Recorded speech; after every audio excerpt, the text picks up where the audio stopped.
तो दोस्तों चलिए लेकर के आ गए हैं आपके लिए टेस्ट पेपर। दोस्त पिछले दिन एएलपी टेक्नीशियन ग्रेड 3 के लिए दोस्त टेस्ट हुई थी यहाँ साइंस की, जिसमें 25 क्वेश्चन दिए गए थे। तो दोस्त उसी का क्या है कि आज सेट लेकर के आए हैं जो टेस्ट हुई थी उसी का। ठीक है, तो चलिए क्या करते हैं कि सबसे पहले हम देख लेते हैं इस टेस्ट पेपर को, फिर आपको हम बताएंगे कि कहां से आपको टेस्ट लेनी है, कहां से नहीं लेनी है। ठीक है, बिल्कुल फ्री में होता है टेस्ट, इसके लिए आपको 1 रुपया पे नहीं करना पड़ेगा। तो चलिए क्या करते हैं, देख लेते हैं टेस्ट और उस पर डिस्कशन कर लेते हैं। देखिएगा, ये टेस्ट का पहला क्वेश्चन है। कहा क्या जा रहा है दोस्त, इसमें ये चीजें कहा जा रहा है कि सर्व प्राचीन सेल समूह की आयु जो आंकी जाती है वो किससे आंकी जाती है। ठीक है, डायरेक्ट देखिए हम करेक्ट आंसर बताते चलते हैं। जो लोग टेस्ट दिए हैं अपना आंसर क्या कीजिएगा कि मैच करते चलिएगा कि क्या आपने सही मारा है, क्या गलत मारा है, ताकि आपको पकड़ में आ जाए। आंसर की आपको वैसे हम भेज देंगे टेलीग्राम पे। ठीक है, तो ज्वाइन हो जाइएगा टेलीग्राम पे। टेलीग्राम जो लोग टेस्ट दिए हैं उनकी बात बता रहे हैं, टेलीग्राम पे हो जाइएगा। जो लोग टेस्ट देना चाहते हैं वो भी टेलीग्राम से ज्वाइन हो जाएगा, लिंक डिस्क्रिप्शन बॉक्स में दिया हुआ है। ठीक है, और एप्लीकेशन ये वाला जरूर डाउनलोड कर लीजिएगा, ERCB सर के नाम से ही है, इसी पे टेस्ट लिया जाता है। ठीक है, कैसे लिया जाएगा ये आपको हम बता देंगे। चलिए इस पे पहले डिस्कस कर लेते हैं क्या क्वेश्चन है। इसमें क्या कहा जा रहा है कि सर्व प्राचीन सेल समूह की आयु जो है किससे आंकी जाती है। देखिए इसमें करेक्ट आंसर जो होगा दोस्त आपको बताते हैं कि ये सेकेंड नंबर क्या के और AR मतलब कि पोटेशियम और आर्गन विधि से जो है क्या होता है ना कि दोस्त प्राचीन सेल की जो है आयु आंकी जाती है। जान लीजिए कि आपको कहीं कहीं यूरेनियम भी दे देगा, तो यूरेनियम से भी आंकी जाती है। ये दोनों से आंकी जाती है, पोटेशियम आर्गन और आपको जान लीजिए कि यूरेनियम, ये दोनों से, यूरेनियम लेड से, ये दोनों से क्या होता है कि प्राचीनतम सेल की जो है आयु आंकी जाती है। ठीक है, तो इसको ध्यान में रखिएगा, इंपॉर्टेंट है।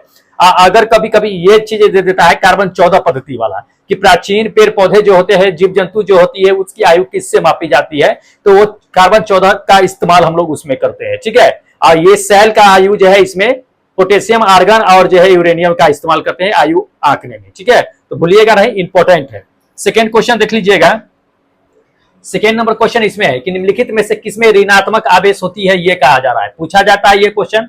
ठीक है, काफी इंपॉर्टेंट है। जो लोग टिक मारे हैं जान लीजिए, बहुत लोगों ने गलत टिक मार दिया है, लेकिन आपको बताते हैं कि किसमें ऋण आवेश होता है सो बताते हैं। ठीक है, ध्यान दीजिएगा दोस्त, ये आपका फोर्थ नंबर ऑप्शन होगा बीटा। बीटा किरण में क्या होता है ना कि नेगेटिव चार्ज होता है। जान लीजिए कि अल्फा में अल्फा बीटा गामा और जो है आपका दे दिया है ये एक्स किरण। तो ये सभी में क्या क्या होता है ये जान लीजिए। जैसे कि अल्फा होता है तो अल्फा पे क्या होता है ना कि दोस्त 2 प्लस धन आवेश होता है, यानी कि पॉजिटिव आवेश होता है +2। लेकिन बीटा पे बात करें तो बीटा आपका पॉजिटिव भी हो सकता है, नेगेटिव भी होता है। पॉजिटिव कितना हो सकता है तो 1 पॉजिटिव प्लस हो सकता है, नेगेटिव कितना हो सकता है तो -1 नेगेटिव हो सकता है। गामा और एक्स किरण की बात करें दोस्त तो उस पर कोई चार्ज नहीं होता है, वो क्या होता है कि चार्जलेस होता है। ठीक है, तो इंपॉर्टेंट है, ध्यान रखिएगा। चलिए अगला क्वेश्चन दिखाते हैं। ये टेस्ट का तीसरा नंबर क्वेश्चन है।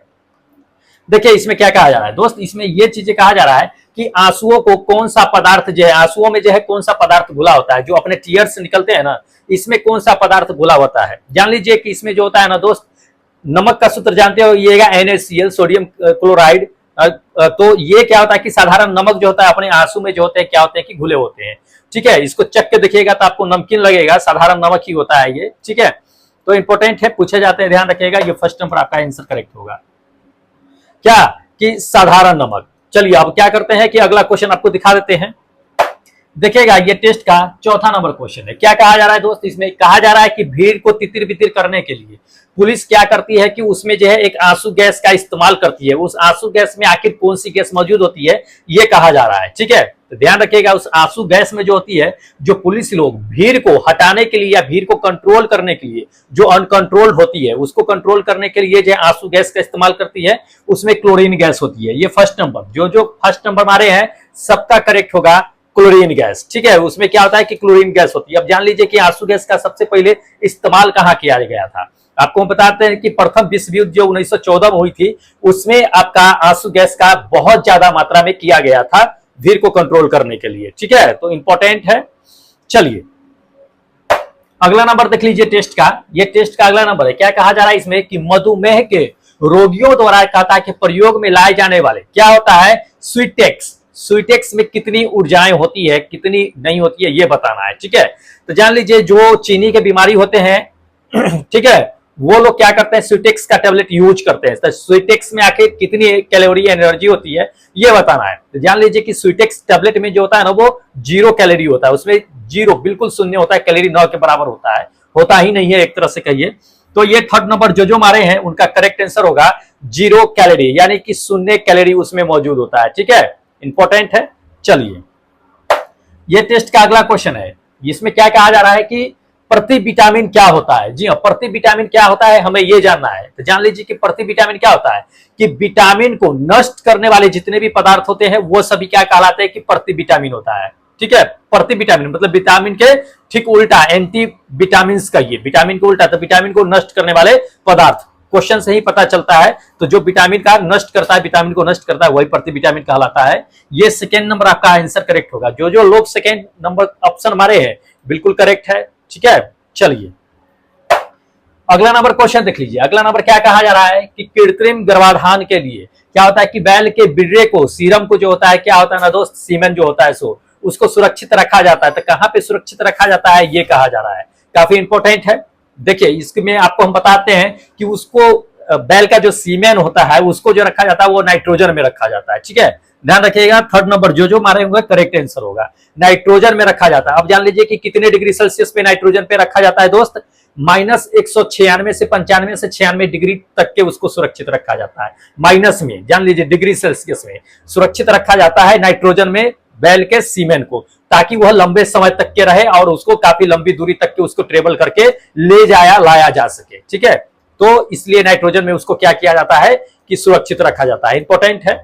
चलिए ये टेस्ट का अगला क्वेश्चन है, देख लीजिए क्या कहा जा रहा है कि प्रोड्यूसर गैस, प्रोड्यूसर गैस किसका मिश्रण है ये कहना है। ठीक है, देखिए मेनली रूप से प्रोड्यूसर गैस अगर देखा जाए ना दोस्त तो कार्बन मोनोऑक्साइड और जो है नाइट्रोजन का मिश्रण होता है। ठीक है, ये फोर्थ नंबर। लेकिन प्रोड्यूसर गैस जो होता है ना, जैसे कि कोयला होता है, तो कोयले को जलाने से ही क्या होता है कि कोक को जलाने से जो है प्रोड्यूसर गैस प्राप्त होता है।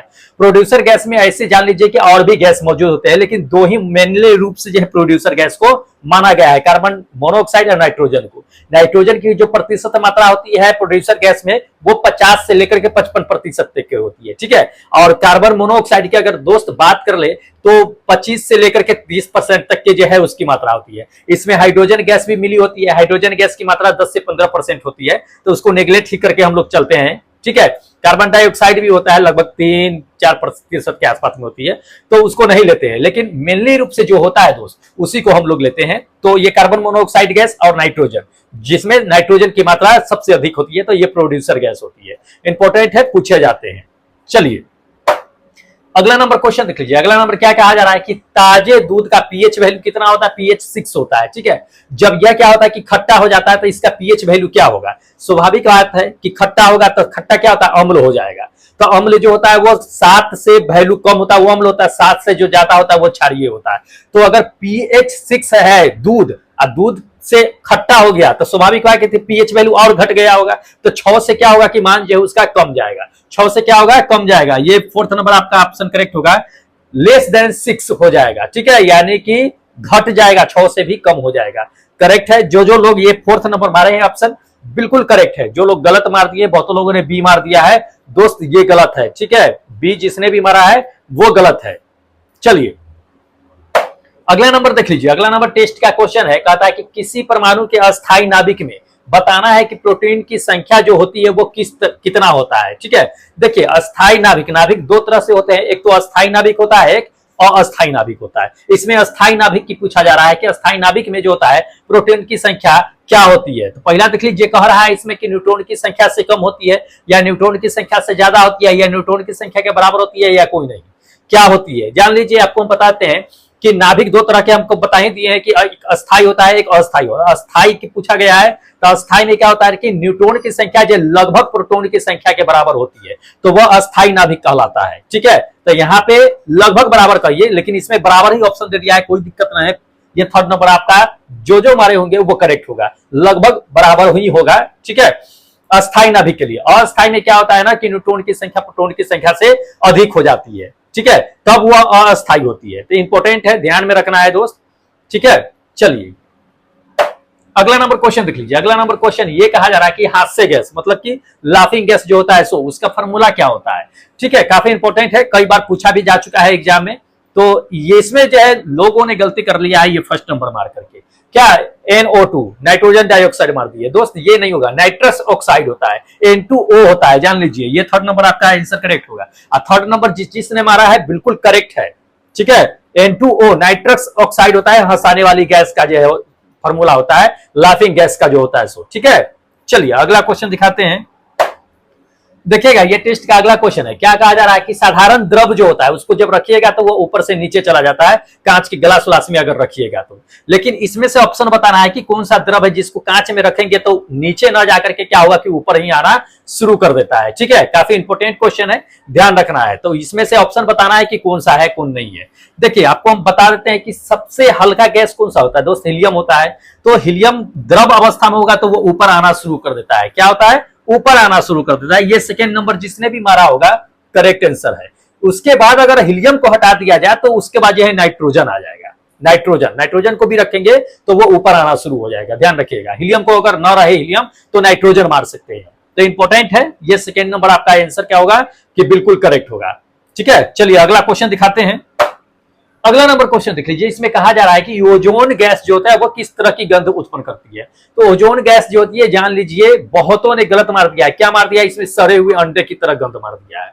ये बहुतों ने मार दिया फोर्थ नंबर। दोस्त ये गलत है, सड़े हुए अंडों की तरह गंध नहीं आता है बल्कि सड़ी हुई मछली की तरह गंध आता है। ठीक है, ओजोन जो गैस होती है सो ये सेकेंड नंबर आपका आंसर करेक्ट होगा। सड़ी हुई मछली की तरह क्या होता है कि गंध आता है। ओजोन जानते हैं ना, O3 होता है जो अल्ट्रावायलेट रे से हमें क्या करता है कि प्रोटेक्ट करता है। ठीक है, तो इंपॉर्टेंट है। चलिए अगला नंबर क्वेश्चन देख लीजिए। अगला नंबर क्वेश्चन कहा जा रहा है कि दर्पण की जो चौड़ाई होती है वो दर्पण की क्या कहलाता है। पहला देख लीजिए कि फोकस कहलाता है, फोकस नहीं कहलाता है। जब प्रकाश की किरण मुख्य अक्ष के समांतर चलती है, दर्पण से टकरा करके जब मुख्य अक्ष के किसी भी पॉइंट पे जब करती है तो वो फोकस कहलाती है, न कि जो है आपका दर्पण की चौड़ाई फोकस कहलाती है। ये गलत है। उसके बाद कहता है दूसरा नंबर की ध्रुव कहलाता है। ध्रुव नहीं होता है, दर्पण का मेन सेंटर जो होता है वो पोल होता है। ठीक है, वो ध्रुव कहलाता है। उसके बाद द्वारक है तो द्वारक ही आपका आंसर होगा करेक्ट। ठीक है, जिसने दोस्त द्वारक मारा है उनका सभी आंसर जो है बिल्कुल द्वारक करेक्ट होगा। ठीक है, तो ध्यान रखना है दोस्त, कंफ्यूज नहीं होना है। चलिए अगला नंबर देख लीजिए। अगला नंबर क्वेश्चन कहा जा रहा है कि मानव के नेत्र में क्या होता है कि मानव के नेत्र में जो बिंदु जो प्रकाश को बिल्कुल जो है क्या करता है, सुग्राही नहीं करता है या सुग्राहित नहीं, सेंसिटिव नहीं हो पाता है प्रकाश के प्रति, उसको क्या कहते हैं। तो देखिए प्रकाश अपने अंदर जब लाइट जाता है तो अपने अंदर लाइट जाता है तो क्या होता है, अधिकांश आंख की भागे जो होता है वो सेंसिटिव होता है लाइट के प्रति। ठीक है, उसे तुरंत एक्टिव हो जाता है। लेकिन जहां पे लाइट पर या वह जो एक्टिव ना हो उस पॉइंट को क्या कहेंगे दोस्त, उसको जो कहेंगे जान लीजिए। बहुतों ने सही मारा है, बहुतों ने गलत भी मार दिया है। तो उस पॉइंट को जो कहते हैं दोस्त वो अंध बिंदु मतलब कि ब्लाइंड स्पॉट कहते हैं। क्या कहते हैं, ब्लाइंड स्पॉट कहते हैं। तो ये सेकंड नंबर आपका आंसर क्या होगा कि करेक्ट होगा।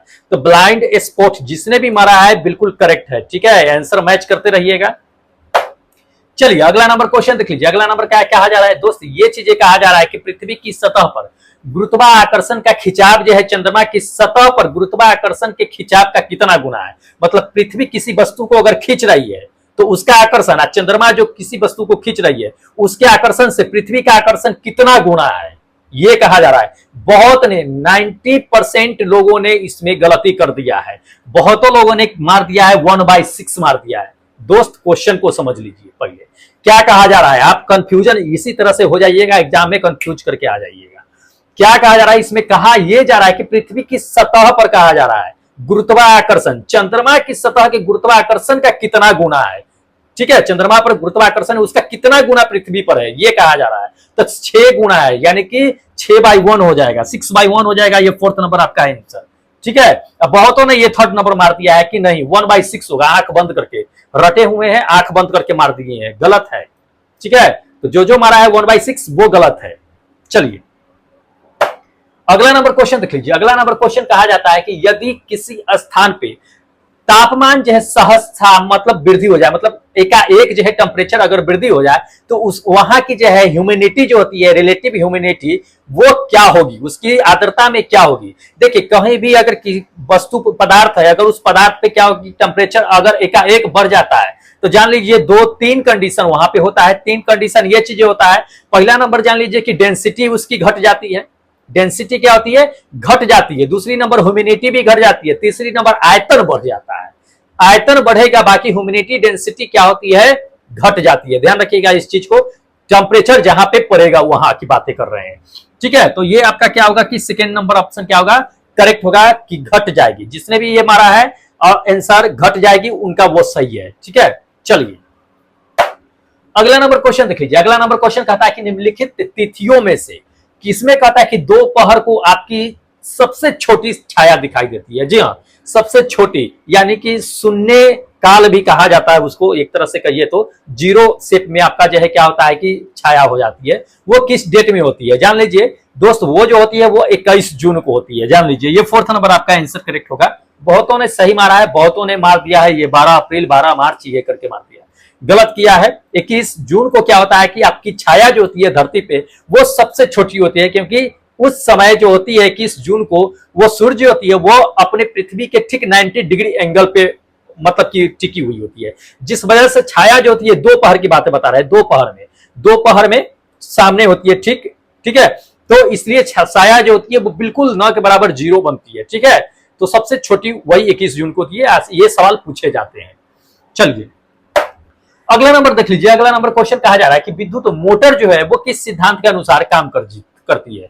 देखिए विद्युत मोटर जो है चुंबकीय प्रेरण के सिद्धांत पे काम करती है, जान लीजिए ये चीजें, जो फैराडे लॉ को पालन करती है, फैराडे लॉ को पालन करती है। तो ये थर्ड नंबर आपका आंसर क्या होगा कि बिल्कुल करेक्ट होगा, फैराडे के नियम पे। इंपॉर्टेंट है, ध्यान रखना है। चलिए अगला नंबर क्वेश्चन देख लीजिए। अगला नंबर क्वेश्चन कहता है कि वह उपकरण कौन सा है जिसमें समुद्र की गहराई को मापने के लिए क्या होता है कि ध्वनि तरंग का प्रयोग किया जाता है, ठीक है। तो हम लोग आसानी से जानते हैं, बहुत इजी तरीका से भी जानते हैं, पढ़े हुए भी हैं कि सोनार का यूज किया जाता है। किसका यूज किया जाता है, सोनार का। सोनार जो होता है क्या होता है कि दोस्त पानी के नीचे जो है वो तरंग को भेजता है, वहां से टकरा करके तरंग वापस आता है, फिर वो रिंग बजना शुरू होता है, जिससे पता चलता है कि समुद्र के नीचे कोई ना कोई वस्तु छिपी हुई है। फिर जो है गोताखोर उस समुद्र में उतर करके उसकी पता कर लेते हैं, ठीक है। तो इंपॉर्टेंट है, सोनार का यूज करते हैं, ठीक है। पूछे जाते हैं दोस्त ये सवाल। चलिए अगला नंबर क्वेश्चन देख लीजिए। अगला नंबर क्वेश्चन कहता है कि जब कोई नाव नदी में प्रवेश करती है तो क्या होता है। जान लीजिए जब कोई नाव जो है नदी में प्रवेश करेगी वो तो थोड़ा सा क्या होगा कि ऊपर उठ जाएगी, जान लीजिए क्या होगा, थोड़ा सा ऊपर उठ जाएगी। ये फर्स्ट नंबर आपका आंसर करेक्ट होगा कि थोड़ी सी ऊपर उठ जाएगी। अब वही जान लीजिए कि समुद्र में अगर जाएगा तो क्या होगा कि थोड़ा सा नीचे डाउन हो जाएगा। क्यों होगा, क्योंकि नदी में जैसे ही प्रवेश करता है तो ऊपर इसलिए उठ जाता है ना दोस्त कि समुद्र में पानी का डेंसिटी जो होता है वो नदी के पानी के डेंसिटी से ज्यादा होता है, ठीक है। ध्यान रखिएगा इस चीज, यही कारण होता है कि नदी में नाव प्रवेश करती है तो वो थोड़ा सा ऊपर उठ जाती है, ठीक है। इंपॉर्टेंट है। चलिए अगला क्वेश्चन दिखाते हैं। अगला नंबर क्वेश्चन देख लीजिएगा दोस्त। अगला नंबर ये क्वेश्चन कहा जा रहा है, इंपॉर्टेंट है, क्या कहा जा रहा है, हाँ ये चीज है कि इनमें से दे दिया है कि इनमें जब जल ऊंचाई से गिरती है तो उसका टेम्परेचर क्या होता है, ठीक है। जब जल को आप ऊंचाई से गिराइएगा तो उसमें टेम्परेचर क्या होता है दोस्त, टेम्परेचर बढ़ जाता है। अब क्यों बढ़ जाता है ये जान लीजिए। बहुतों ने माना है घट जाएगा, नहीं घटेगा, नहीं बढ़ जाएगा। ये आपका सेकंड नंबर ऑप्शन करेक्ट होगा। क्यों बढ़ जाएगा, क्योंकि देखिए जब जल ऊपर अगर स्थिर अवस्था में तो स्थितिज अवस्था में है, स्थितिज ऊर्जा में है, पोटेंशियल एनर्जी में है। जैसे ऊपर से नीचे आएगा उसकी गतिज ऊर्जा क्या होगा कि बढ़ना शुरू हो जाता है। गतिज ऊर्जा बढ़ेगा तो उसकी टेम्परेचर क्या हो जाती है, गतिज ऊर्जा की वजह से वो उसमें इंक्रीज कर जाती है। ये तो पहला कारण है, ठीक है। तो इसी वजह से क्या होगा कि दोस्त टेम्परेचर बढ़ जाएगी, न कि घट जाएगी। अगला नंबर क्वेश्चन देख लीजिए। अगला नंबर क्वेश्चन ये कहा जा रहा है कि क्या कहा जा रहा है कि किस गुण धर्म के कारण पानी से भरे बर्तन में क्या होता है कि डुबाई गई छड़ी जो होती है वो टेढ़ी महसूस होती है, ठीक है। काफी इंपोर्टेंट है, इस पे भी कई सारे सवाल जो है पूछे जाते हैं, ठीक है। कभी कभी ये पूछ देता है कि पानी में रखी हुई सिक्का जो है ऊपर उठा हुआ नजर आता है, या मछली जो है पानी में गहराई तक होती है फिर भी वो ऊपर सतह पर दिखती है, या स्विमिंग पूल की गहराई कम नजर क्यों आती है। बहुत सारे जो है क्वेश्चन इस पे आते हैं दोस्त, सवाल पूछे जाते हैं। इस सब का एक ही जवाब होता है, प्रकाश के अपवर्तन के कारण। प्रकाश के अपवर्तन, है ना, रिफ्लेक्शन ऑफ लाइट की वजह से क्या होता है कि हमें मुड़ी हुई दिखाई देती है, उठी हुई दिखाई देती है या कम गहराई महसूस होती है। तो ध्यान रखिएगा इस चीज को। ये थर्ड नंबर जिसने भी मारा है बिल्कुल करेक्ट आंसर आपने मारा है, ठीक है। तो बिल्कुल मिस मत कीजिए टेस्ट। आज भी टेस्ट आपका क्या है कि 74 एक्टिव है, तो जा करके 74 जो है अटेम्प्ट कर लीजिएगा। नए लोग जो है इस एप्लीकेशन को डाउनलोड कर लेंगे। इसी एप्लीकेशन पे टेस्ट होता है साइंस का एएलपी और टेक्नीशियन ग्रेड 3 के लिए, तो इसे फटाफट कर लीजिए, बिल्कुल फ्री में ही टेस्ट होगा, कोई पैसे नहीं लगता है, डाउनलोड कर लीजिएगा, ठीक है। चलिए अगला क्वेश्चन आपको दिखा देते हैं। अगला नंबर क्वेश्चन देखिए, कहता है कि अग्नि का सही वर्णन निम्नलिखित में से किसके द्वारा होता है। देखिए अग्नि बहुतों ने जो है कर दिया है कि गलत मार दिया है, ठीक है। देखिए अग्नि क्या है कि अग्नि एक जो है लड़ाकू मिसाइल है ना, दीर्घ व्यास का जो है क्या होता है, लॉन्ग रेंज जिसको बोलते हैं, लॉन्ग रेंज मिसाइल है अग्नि जो है सो, जिसका निर्माण किसने सबसे पहले किया था, अपने मिसाइल मैन साहब एपीजे अब्दुल कलाम साहब ने किया था। तो इंपॉर्टेंट है, ध्यान रखिएगा। ये आपका फोर्थ नंबर ऑप्शन करेक्ट होगा, मिसाइल से संबंधित है, ठीक है। चलिए लास्ट क्वेश्चन दिखा देते हैं आपको।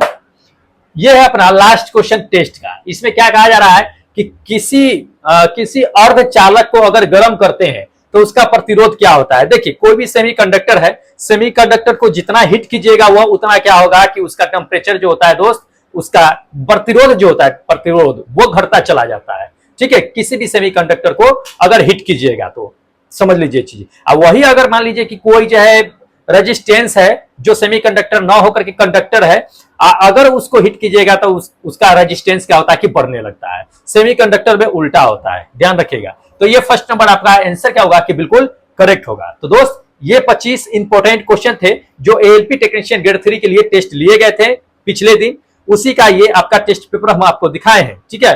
आज जो है दोस्त सभी लोगों का स्कोर कार्ड हम नहीं दिखा पा रहे हैं कुछ प्रॉब्लम की वजह से, ठीक है। उनका स्कोर कार्ड क्या होगा कि आपको जो है टेलीग्राम पे भेज देंगे, आप टेलीग्राम से ज्वाइन हो जाइएगा जो लोग नहीं हुए हैं, और नहीं तो आपके जो है यूट्यूब के कम्युनिटी पे क्या होगा कि आपके स्कोर कार्ड को अपलोड कर दिया जाएगा, ठीक है। तो कम्युनिटी को शाम में आप 8 बजे के आसपास में जो क्वेश्चन आती है प्रत्येक दिन, उसी पे कम्युनिटी पे आपका स्कोर कार्ड आ जाएगा। और नहीं तो जो लोग टेलीग्राम से ज्वाइन हो रखे हैं दोस्त, टेलीग्राम पे आप देख लीजिएगा। फिर अगले दिन से जो आज सेट जो आपका टेस्ट का 74 है वो एक्टिव है, उसे दे लीजिए। फिर अगले दिन से हम आपको स्कोर कार्ड यहाँ पे दिखा देंगे, ठीक है। चलिए तो फटाफट क्या कीजिए दोस्त, जाकर के इस एप्लीकेशन को डाउनलोड कर लीजिए और जाकर के टेस्ट नंबर 74 जो है एक्टिव है उसे जाकर के टेस्ट दे लीजिए, ठीक है। चलिए हमें इजाजत दीजिए, फिर हम मिलेंगे अगले दिन अगले सेट के साथ। तब तक जय हिंद दोस्तों।